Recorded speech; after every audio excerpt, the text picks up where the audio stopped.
Let's talk about the reason. ख़ास तौर पे जीसीसी ममालिक पाकिस्तानियों के लिए हमेशा से ही एक बहुत ही अट्रैक्टिव डेस्टिनेशन रहे हैं और लोग वहाँ पे अपनी ज़िंदगियाँ बसाना चाहते हैं, प्रोफेशनल अपॉर्चुनिटीज़ को एक्सप्लोर करना चाहते हैं। ये सिर्फ़ और सिर्फ क्वालिफाइड नॉलेज वर्कर्स की ही बात नहीं है जिसमें डॉक्टर्स, डेंटिस्ट, सिविल इंजीनियर्स शामिल हैं, बल्कि हमारे यहाँ से जाने वाला ब्लू कॉलर तबका भी वहाँ पे जो हुनरमंद लोग हैं वो भी अपने हुनर को आजमाना चाहते हैं और अपनी फैमिलीज़ के लिए, अपने घरानों के बेहतर मुस्तकबिल के लिए जीसीसी कंट्रीज़ का रुख करते हैं।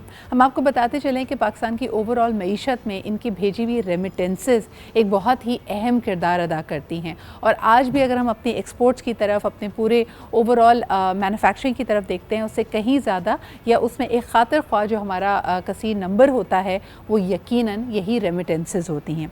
लेकिन अब ऐसा लग रहा है कि बदलती दुनिया के बहुत सारे तकाज़ों को पाकिस्तानी हुनरमंद पूरा नहीं कर पा रहे और उनके कॉन्डक्ट को लेकर कई सवाल खड़े हो रहे हैं। इंटरेस्टिंग बात यह है, आपको याद होगा कि स्कूल में आपको क्लिनलीनेस के लिए अलग सर्टिफिकेट मिलता था, एकेडमिक एक्सेलेंस के लिए मिलता था, को करिकुलर एक्टिविटीज़ में अगर आप पार्टिसिपेट करते थे तो उसका भी सर्टिफिकेट होता था और एक आपका सर्टिफिकेट होता था आपके कॉन्डक्ट और डिसिप्लिन के लिए, यानी क्लास का जो सबसे समझदार, सबसे डिसिप्लिन बच्चा होता था उसको भी एक्नॉलेज किया जाता था। शायद ये रिवायतें हम पीछे छोड़ते चले आए, आज बहुत सारे स्कूल्स में ऐसा कुछ नहीं किया जाता और यही वजह है कि हमारी सिविक सेंस ने भी एक डिप लिया है। दुनिया भर में जो ज़राए आमदोरफ्त हैं, मिसाल के तौर पे मास ट्रांजिट के जो ट्रेन्स मौजूद हैं, सबवेज़ मौजूद हैं, वो पाकिस्तानियों के लिए बहुत ही अचंभे की बात है क्योंकि हमारे मुल्क में अभी तक हम ये नहीं कर पाए हैं। तो यकीनन उसमें अपने आप को कंडक्ट कैसे करना है और बल्कि जो ट्रेन और जहाज़ मौजूद हैं उसमें भी हमें कई दफ़ा अपने आप को किस तरह लेकर चलना है ये पता नहीं होता। यही कंप्लेन है इस वक्त मुख्तलिफ जीसीसी ममालिक की, सऊदी अरब की तरफ से, यूएई की तरफ से जो इस तरह की कंप्लेंट्स आ रही हैं ये पाकिस्तानियों की ओवरसीज़ दुश्वारियों में इजाफा कर रही हैं। आइए ज़रा इसके ऊपर एक डिस्कशन करते हैं। हमारे साथ मौजूद हैं the resident editor of daily Pakistan, इसके अलावा रेजिडेंट हैं KEC के यानी कराची एडिटर्स क्लब के। हमारे साथ मौजूद हैं सीनियर जर्नलिस्ट मुबशर मीर साहब। अस्सलाम वालेकुम मुबशर साहब। मुबशर साहब, बहुत बहुत शुक्रिया वक्त देने के लिए। सबसे पहले ये जो कंप्लेंट्स आई हैं यूएई और सऊदी हुक्काम की तरफ से, उनका कहना है कि ब्लू कॉलर लेबर वहाँ पे पहुँचता है, उनके कॉन्डक्ट को लेकर, उनके रवैये को लेकर बहुत सारे अभाम और बहुत सारी कंप्लेंट्स हैं।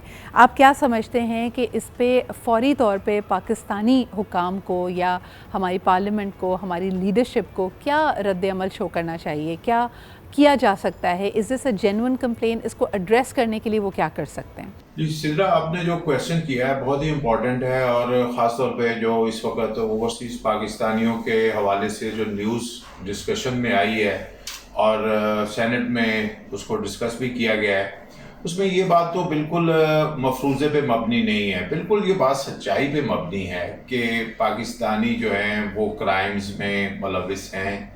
और जो फैब्री की जो एक रिपोर्ट थी इस साल की, हमारे वो मिनिस्ट्री ऑफ फॉरेन अफेयर्स की रिपोर्ट थी, उसके मुताबिक तकरीबन 23,000 से ज़ायद पाकिस्तानी जो है वो फॉरेन कंट्रीज़ में जेलों में हैं और उनमें सबसे ज़्यादा तादाद जो थी वो यूएई और सऊदी अरब की थी और फिर जिनको सज़ाएँ भी मिली हैं वो भी सऊदी अरब में उनकी तादाद बहुत ज़्यादा है। अब ये बात जो है ना कि ये हमारे लिए बड़ी अलार्मिंग है। सबसे पहले तो हमें ये देखना चाहिए कि जो लोग हमारे पाकिस्तान से जाते हैं वो किस नौइयत के लोग हैं। वो सेमी स्किल्ड हैं, नॉन स्किल्ड हैं और प्लस जो है कि उनके जो बैकग्राउंड्स हैं वो इतनी जो है वो इस लेवल की नहीं है कि जिसमें उनको बहुत ज़्यादा एटिकेट्स सिखाए गए हों कि उन्होंने किस मुल्क में जाके किस तरह जो है अपने मुल्क को प्रेजेंट करना है। मुबशर साहब, अक्सर आप देखते हैं कि पाकिस्तानियों पे इल्ज़ाम लगा दिया जाता है और हम एक डिफेंसिव पोजीशन पे आ जाते हैं, यानी लोग क्रिटिसाइज़ करते हैं।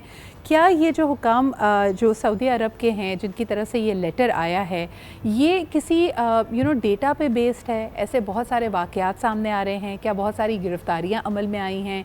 क्या कोई डेटा पाकिस्तानी हुकाम के साथ शेयर किया गया है या ये मफरूज़ों की बुनियाद पर एक राय कायम की जा रही है? आपका इसके ऊपर क्या एनालिसिस है? हमारे जो एजुकेशनल इंस्टीट्यूट्स हैं उनसे पढ़े लिखे लोग अगर जाते हैं और ख़ास तौर पे यूनिवर्सिटी ग्रेजुएट्स जाते हैं तो उस वक्त तो उनकी सिचुएशन मुख्तलिफ होती है। आप देखें पाकिस्तान के डॉक्टर्स, इंजीनियर्स, पैरामेडिकल स्टाफ के लोग और इवन नर्सिस जो हैं वो सऊदी अरब में सर्व कर रहे हैं तो उनके हवाले से इस तरह की कोई रिपोर्ट्स जो हैं वो नहीं आती। لیکن جو لیبر کلاس جاتی ہے ان کے لیے میرا خیال ہے کہ سچویشن از انٹائرلی ڈفرینٹ. ان کو جو ہے وہ جو لوگ بھیجتے ہیں, جو امپلائمنٹ ایجنسیز ہیں, ان کو میرا خیال ہے اس معاملے میں ضرور دیکھنا چاہیے کہ کس طرح جو ہے وہ لوگوں کی سلیکشن کیسے کرتے ہیں. سیکنڈ ایک اور چیز ہے میرا خیال ہے کہ جو بہت زیادہ جو گلف کنٹریز کے حوالے سے میں کہوں گا کہ وہاں پہ لوگوں کی جو جانے کے طریقہ کار ہیں, دو ذرا آسان راستے نسبتاً نظر آتے ہیں لیکن ہیں مشکل.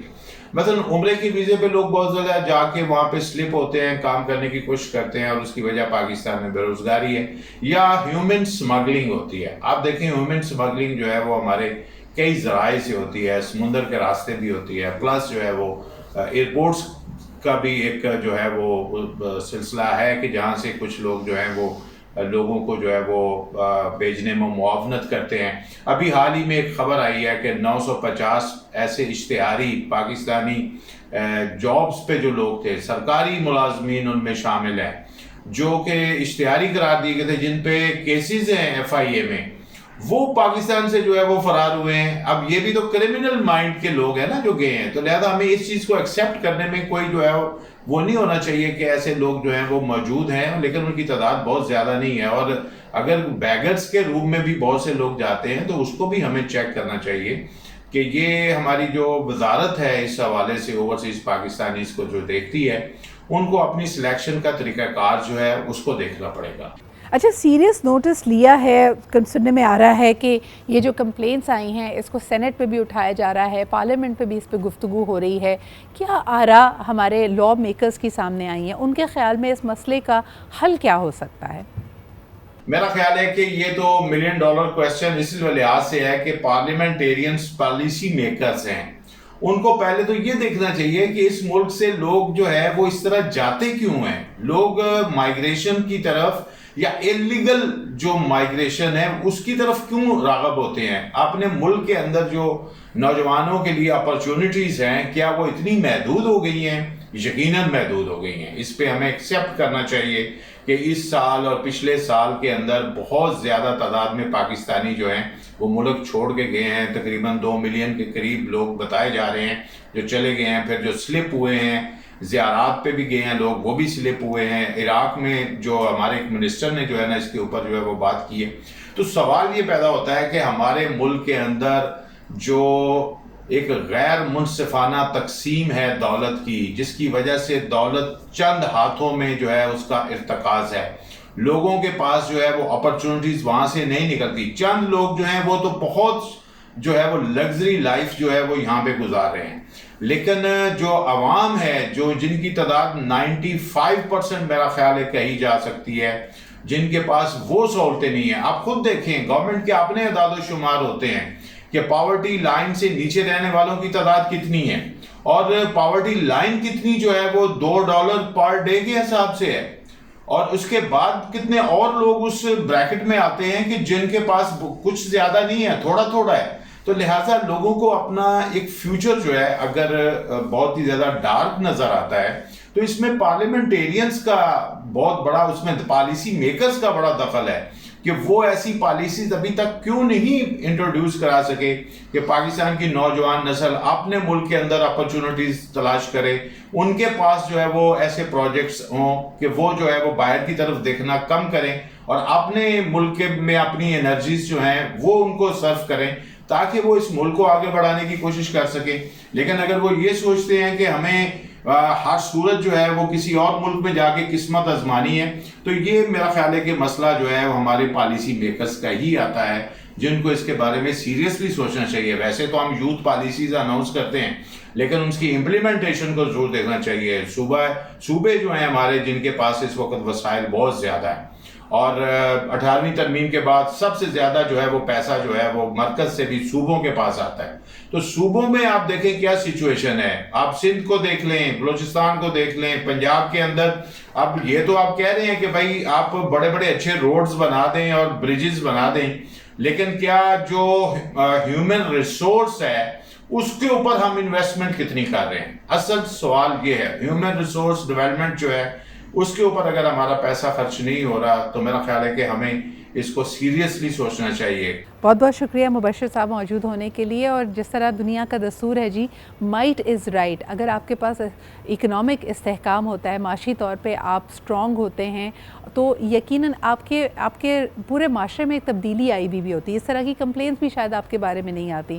لیکن اگر آپ ایک ڈیفینسو پوزیشن پہ ہیں, کنفلکٹڈ ہیں, تو شاید آپ ایک ایزی ٹارگٹ بن جاتے ہیں. This is something that we all need to learn as a nation as well.